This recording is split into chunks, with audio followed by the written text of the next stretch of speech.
আসসালামু আলাইকুম গাইস, সবাই কেমন আছেন? আজ আপনাদের সাথে শেয়ার করব ভীষণ মজার সালাদ রেসিপি।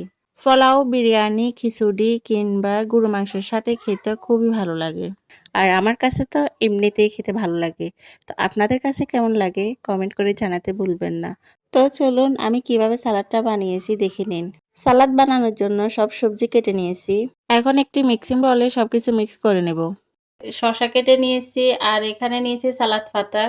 তো আমি এখন শসা কুচিগুলো দিয়ে দিচ্ছি আর এখানে সালাদ পাতা কুচি।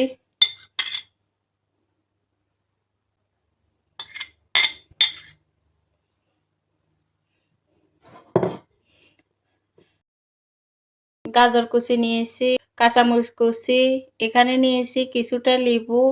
লেবুকে আমি ছোট ছোট করে কুচি করে নিয়েছি। আর এখানে অলিভ নিয়েছি, অলিভটাকে আমি ছোট করে কেটে নিয়েছি। আর এখানে পেঁয়াজ কুচি, ধনেপাতা কুচি। এক এক করে সবকিছু দিয়ে দিচ্ছি।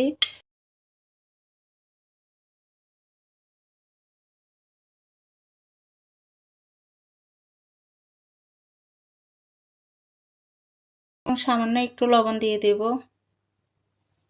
আর দিয়ে দিচ্ছি এখানে 1 চা চামচ সরিষার তেল। আর দিয়ে দিব এখানে টমেটো। একটা টমেটোকে ছোট করে কুচি করে নিয়েছি।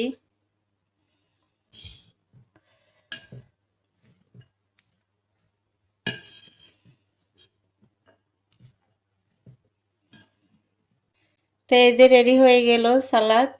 তো আপনারাও চাইলে এভাবে বানিয়ে নিতে পারেন। তো আমি সাদা ভাত গরু মাংসের সাথে খাওয়ার জন্য সালাদটা রেডি করে নিয়েছি। সালাদ করাটা খুবই সহজ, তবে খেতে খুবই মজা আর হেলদি খাবার। তো ভালো লেগে থাকলে লাইক দিয়ে ভিডিওটা দেখে নেবেন অনুরোধ রইল। আজ এ পর্যন্ত, আল্লাহ হাফেজ, আসসালামু আলাইকুম।